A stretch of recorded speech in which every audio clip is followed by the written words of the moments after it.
tous, j'espère que vous avez essayé ce que je vous ai donné en exercice. Si c'est le cas, alors bravo si vous avez pu le faire correctement.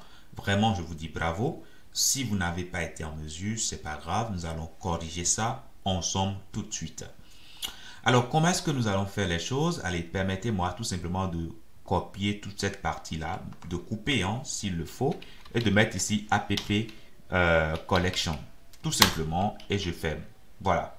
Ce app collection va s'attendre à recevoir collection qui sera au pluriel, et là, ici, on pourra simplement indiquer collections au pluriel comme ça. Parfait.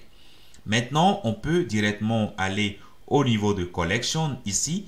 Et là, je vais simplement, au niveau de la partie HTML, je colle tout simplement le contenu. Bien sûr que je vais y revenir. Au niveau de la logique ici, je dirais que je dois m'attendre à recevoir, lors de l'appel de ce composant, je m'attends à recevoir une information qui va s'appeler collections. Voilà, qui sera un tableau array. Et pour l'instant, je ne sais pas ce qu'il y a dedans. Voilà, tout simplement. OK? Donc là, c'est bon. Maintenant, ce tableau, il se peut que ça ne soit pas défini. Donc, du coup, je mets point d'interrogation. Maintenant, quand j'aurai le tableau, c'est bien. Qu'est-ce que je vais faire? Alors, bonne question.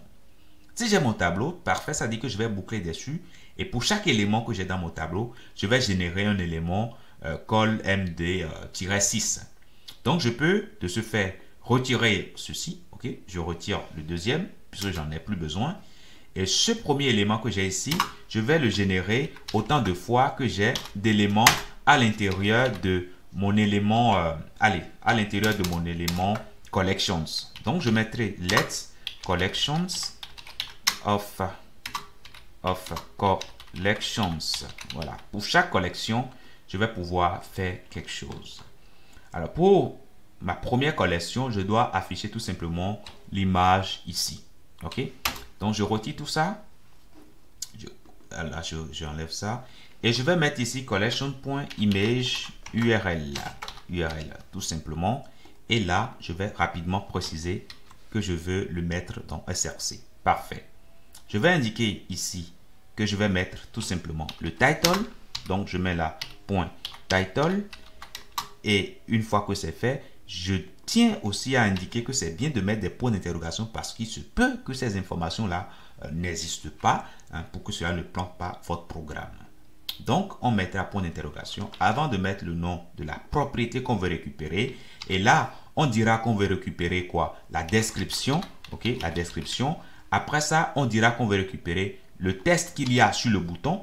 Donc là, je mettrai ici button test. Et après ça, je dirai également que je vais rediriger sur ce lien que j'aurai ici qui va s'appeler button link. Voilà, tout simplement. Et là, c'est bon. Voilà comment je vais faire les choses. Mais qu'est-ce qui va se passer si nous n'avons pas collection? Voilà. Là, il faudra penser également à cela. Mais nous allons y revenir. Mais pour l'instant, quand on vient là, vous voyez que tout s'affiche correctement. Parfait. Maintenant, qu'est-ce qui va se passer? Alors, je suppose que là, je modifie légèrement. Supercell 2023. Je fais update ici. Je m'attends à ce que lorsque je viens là, j'actualise. Je me retrouve avec Supercell 2023 et c'est bien ce qui s'affiche. New Collection. Je peux mettre ici New Promo. Voilà, tout simplement. Je fais ici. Et puis là, je mettrai Pay Now. Pay Now. Pour l'instant, je fais update ici. Et là, quand je reviens là, j'actualise ici. Qu'est-ce que je vois? Je vois New Promo Pay Now. Mais là, c'est parfait. OK? Donc, finalement, on se retrouve avec des collections qu'on peut tout simplement personnaliser au niveau de notre back office ici. Donc, voilà pour ce que je tenais à vous dire dans cette partie. J'espère que vous l'aviez essayé et que ça a fonctionné. Mais sinon, voilà la correction, comment le faire. Je voulais dire quelque chose tout à l'heure, je disais que au cas où on n'a pas collection, oui, il faut quand même, ou bien au cas où les données ne sont pas encore là, il faut penser à afficher quelque chose pour ne pas ennuyer l'utilisateur qui est sur votre site. Et quand les données seront là, vous pourrez lui afficher cela. Et dans la prochaine partie, nous allons aborder cet aspect des choses. Je vous dis merci et à tout de suite.